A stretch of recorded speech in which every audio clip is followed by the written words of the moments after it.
So our next speaker is Michela Redolfi with Chiara Melloni from the Universities of Verona and Konstanz. And her talk is entitled Predicting Nouns Based on Adjective Meaning, an eye-tracking study with Italian learning children. Thank you. Hello, everyone. I'm very glad to be here. Today, I'm going to present to you a study that I developed together with Chiara Melloni at the University of Verona and the University of Konstanz, which investigates children's ability to predict. Adjectives are among the first words children understand and produce, however, with more difficulties with respect to other word classes, especially nouns and verbs. Nevertheless, the literature on adjectival acquisition is scarce and has provided contradicting evidence with respect to the timing and the mode of adjectival processing in children, and especially children younger than the age of 4. Most of these studies have found evidence of a noun anchoring mechanism in the interpretation of noun-adjective combinations by children younger than 36 months of age. And this noun anchoring mechanism has been taken as evidence of the fact that nouns are always easier to process than adjectives, and for this reason, they're privileged, while adjectives are either ignored or processed more slowly after the noun. But few studies found that nouns and adjectives are processed equally quickly, even in languages with pre-nominal adjectives. However, not a lot has been done with children younger than 3, so we don't really know what happens before that age. Pre-nominal adjectives have been used a lot to study, to investigate incremental processing in language comprehension, and a lot of these studies have, with and without adjectives, have found that adults are very good at interpreting language fast and incrementally and to predict how discourse will unfold based on what they are hearing. And also, adults are found to rely on word knowledge and visual cues equally rapidly. So in cases of, for example, visual word tasks, independently of whether the property was depicted on the screen or not, their speed in processing was found to be the same. Among all of this, little is known about also about whether children's real-time processing and their ability to predict and the ability to exploit visual and conceptual cues. So our study aimed to investigate predictive processing in young children by testing the interpretation of pre-nominal adjectives. And this also allows us to test the possible noun anchoring mechanism in such an interpretation, in the sense that if they adopt it, then the noun that is the first word in the combination that they hear should be initially ignored, and the processing should start at the noun. To do so in Italian, since we were testing Italian children in Italy, we needed a structure different from the usual noun phrase, as in Italian, the unmarked order of nouns and adjectives is noun-adjective in noun phrases. But since we were forced to stay in Italy during between a lockdown and the next, we needed a structure in Italian that had such an order. And this is the case for yes-no questions, declarative yes, predicative yes-no questions. As in declarative use, we say something like the candy is sweet, like English. But then when we make the yes-no question out of it, we say something like, is sweet the candy? And this is the unmarked order, natural order of yes-no questions in Italian that allows us to have adjectives first. So we asked whether children make use of predictive processing in interpreting pre-nominal adjectives, or if they show a noun anchoring mechanism by initially ignoring the adjective, if children and adults differ in the prediction pattern, and if children make use of conceptual cues and visual cues in the same way. I'm going to be back to this in a few slides. We tested 39 Italian monolingual children between 2 years and 4 months and 5 years, 3 months, and 24 Italian monolingual controls in a visual word eye-tracking study, where we showed two pictures on the screen and we asked a series of yes/no questions according to, and we manipulated the informativeness of the adjective as I'm showing you now. So for example, we showed on the screen a bone and a pillow, a white bone and a white pillow, and we asked informative true questions of the kind, is soft the pillow, where soft is informative because it can only be referred to the pillow, and then the following noun matches these expectation, let's say. Then we also asked an informative false question of the kind, is soft the bone, where soft is again informative because it could only be referred to the pillow, but then the noun didn't match this expectation. And finally, as a baseline, we also had an informative true condition of the kind, is white the pillow, where white is not informative because it can be referred to both pictures on the screen. But we only manipulated the objects on the screen according to what we call their stereotypicality. So we either had stereotypical properties of the object, such as soft. Soft is something that is prototypical of pillows, but was not depicted on the screen in the sense that the softness was not visible. It's something that you need to know. So you have to rely on your word knowledge of pillows, let's say, to answer such a question.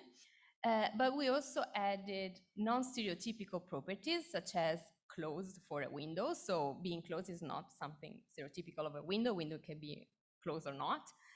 So in order to answer such a question, participants had to rely on visual cues only. They had to look at the box and the window and answer if one or the other is closed or not. And this for all the informativeness conditions.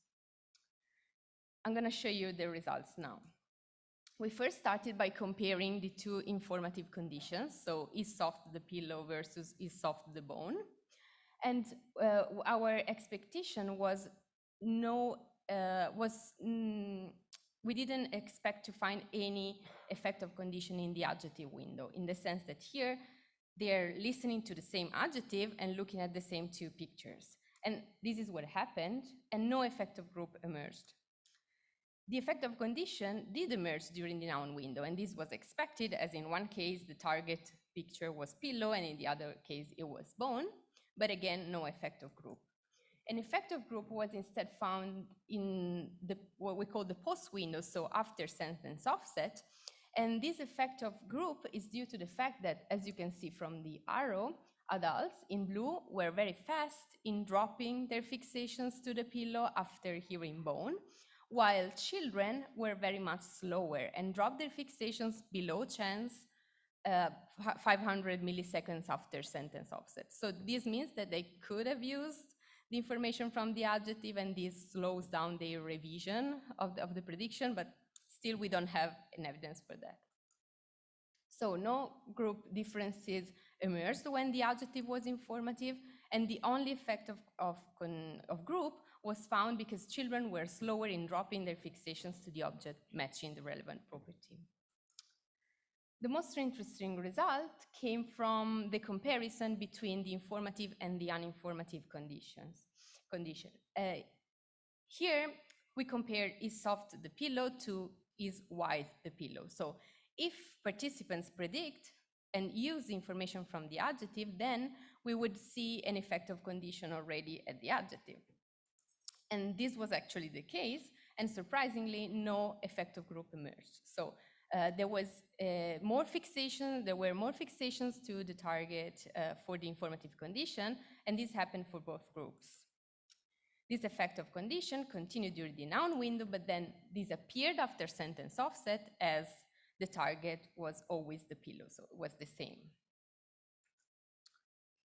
Remember that we had children spanning from 2 years, 4 months, and 5 years, 3 months. Having this huge age span that was not planned at the very beginning made us think that there might be something happening like differing, that the 3 groups of children that we created according to the children that we had could show some differences because, yeah, 2-year-olds are very much younger than 5-year-olds. So as you can see, we split children into what we call 2-year-olds, 3-year-olds, and 4-year-olds. And we analyzed the effect of condition in each time window and for each group. And we found for 2-year-olds, no effect of condition to emerge. So this means that they looked at their fixations to the target was the same across in the informative and the uninformative condition. But as you can see from the arrow after here in the adjective, the blue line, so the informative, the fixations to the informative, to the target in the informative condition start to increase, but not significantly. As for the 3-year-olds, we found no significant effect of condition in the adjective nor in the noun window, but we did find an effect of condition after sentence offset. So this means that they don't probably use the adjective information to predict, so to do something before the end of the sentence, but they use it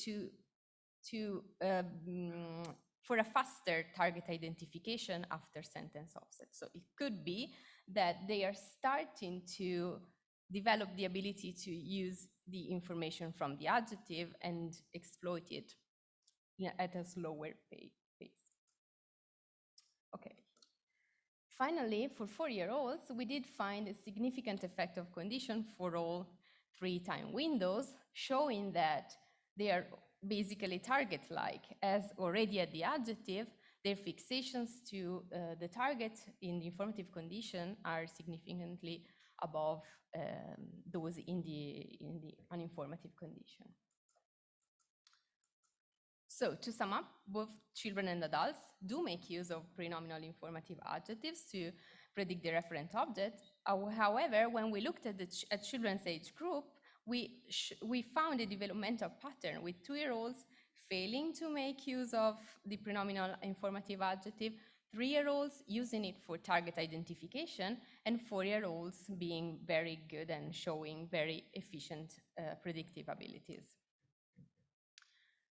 Remember that we had stereotypical and non-stereotypical adjectives, properties of objects like soft or like closed. We also looked at the effect of condition and stereotypicality condition here for children and adults. And we surprisingly found no effect of stereotypicality condition nor group. So this means that independently of whether the property was depicted on the screen or not, children and adults were as fast in target identification. So we found that depicted versus non-depicted properties are used to predict referent objects equally quickly, and this happens for both children and adults. And this is something new because with children this has never been investigated, and so our result is new and in line with what adults do. I'm moving on to discussing these results. So remember that we asked whether children do make use of predictive abilities in interpreting prenominal adjectives, and the answer is yes, they do. We found evidence of children's efficient anticipatory abilities emerging very early and being target-like at 4 years of age. We asked whether children and adults differ in the prediction pattern. The answer is no, but when we analyze children's age groups, we saw a continuity in the development of children's predictive abilities from being unable to make use of such information to being faster in target identification to being target-like at 4 years. Finally, we asked whether children use conceptual and visual cues in the same way, and the answer is yes. We found that the stored knowledge of inherent properties of objects that are not depicted on the screen in our experiment and immediately depicted properties that were non-stereotypical properties of objects both contribute to a rapid and incremental use of adjective meaning. So in conclusion, the comprehension of the unfolding utterance guides children's and adults' attention anticipating a likely reference, and this ability emerges very early and rapidly develops through the third and fourth year of age. As for the future steps in this research, we think that it is necessary to extend the number of subjects per group. Indeed, as I was anticipating earlier, we didn't mean to test such a huge age range, but the pandemic, you know, decided it for us, because finding subjects during that period was not easy. Like taking children to the lab wasn't easy. And when a child came with an older sibling, then we would test everyone. And we ended up with such a huge span, which was not a bad thing, in the sense that we found a developmental pattern that should be investigated with more subjects, we think. And then extend this to other languages. In these studies with adjective-noun combinations are largely using predicative yes/no questions. I think I've never found such a construction to test the incremental interpretation or predictive abilities. So testing such our hypothesis in, or like trying to confirm or disconfirm our results in other languages is needed, I think. Here are some selected references, and thank you for listening.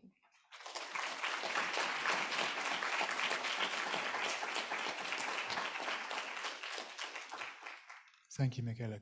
Great talk. Plenty of time for questions.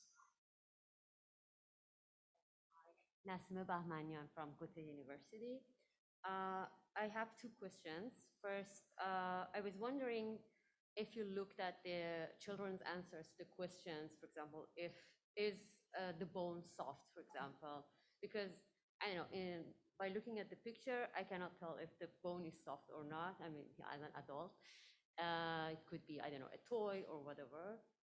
And yeah, I was wondering if there is a systematicity in the correctly answered trials. And also, the second question is about the developmental pattern that you observed. I was wondering, I think it would be also possible that the pattern that you observed, with younger children, could be due to their limited word knowledge or smaller vocabulary. And I was wondering if you can rule out such an explanation, such a possibility. Okay, thanks.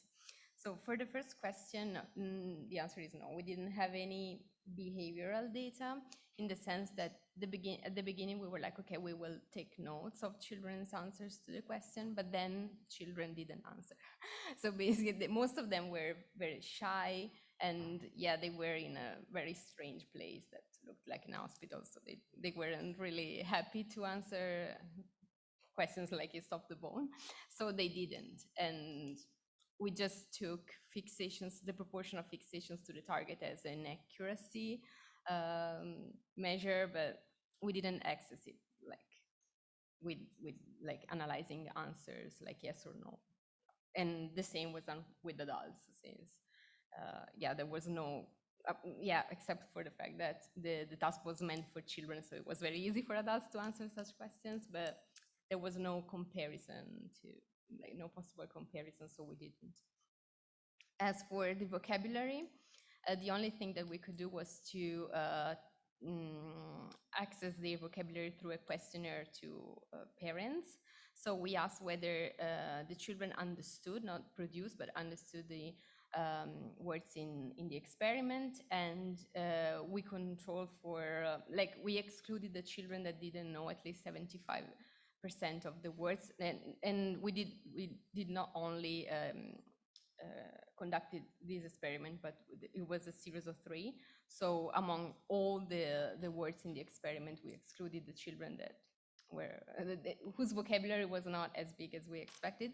But that again is an indirect way to access vocabulary. So happy to take suggestions on how to access vocabulary more precisely. Thank you. There's a question on this side. Hi, this is Fang Yang from the University of Edinburgh. Thank you so much for the interesting talk. It's great, and I've learned a lot. Thank you.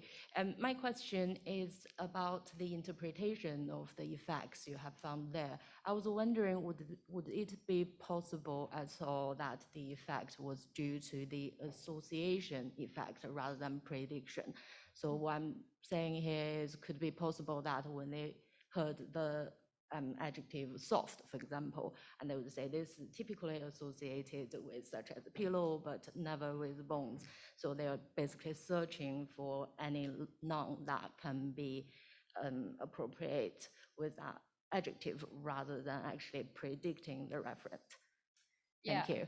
I see your point, and yeah, actually, soft pillow or whatever are collocations, we can say so, because yeah, they always go together, and you hardly hear soft bone.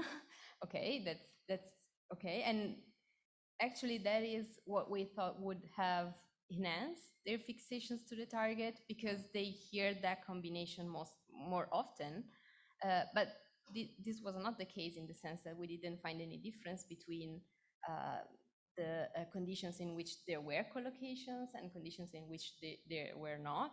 Or I don't know if we can consider closed window or open window as a collocation too. I mean, both are good with window and heard like often in the input. But yeah, that would be the case if we did find actually a difference, I think, in the two stereotypicality conditions, but we didn't. So I don't. Yeah, I think it's part of their encyclopedic knowledge of the word. So listening to two words that mostly go together helps. But then with non-stereotypical, they do the same. So I don't know if I answer, but yes, sure. Thank you very much. Thank you. Thank you. And over this side again. Hello, thank you for the interesting talk. My name is Ehsan from the University of Essex.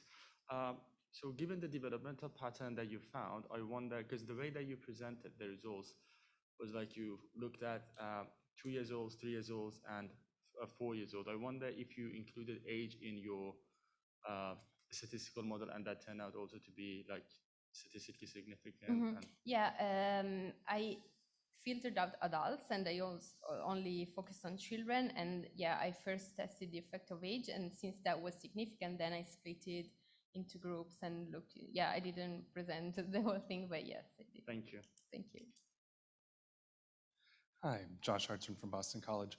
I was hoping that you could clarify, because I was having trouble following exactly what the novel contributions you thought that you wanted to focus on here, because in your introduction and conclusion, you really focused on evidence that children can predict. But of course, visual worlds paradigm studies like this have been the dominant paradigm in psycholinguistics in children for over 20 years. Mm-hmm. So what was it specifically the non-depicted properties? Are you sure that hasn't been shown before? Because I feel like a lot of the studies are going to end up depending on non-depicted, depending on what you mean by non-depicted property. Mm-hmm. Well, as far as I know, there are studies that did test that, but not in comparison with like non-depicted and non-depicted. Okay. So the studies had one or the other, but never in comparison, at least as far as I know. Okay. And I know that has been tested with adults, not with adjectives, but with verbs. But still, there's not a lot about that, about the comparison between the two in visual word paradigms. And yeah, and another thing that has never been done is testing such a huge age range and comparing the age groups in such a task, like in predict. I mean, if you know some papers, I'm happy to read them, to take notes. But the studies that I read were either focused on 3-year-olds or 4-year-olds, or yeah, with a very small age range. So this I think allowed us to show that there's something very small effect happening with 2-year-olds, and then this effect gets bigger. Thanks. Thank you. It's time for one more question if anyone has one.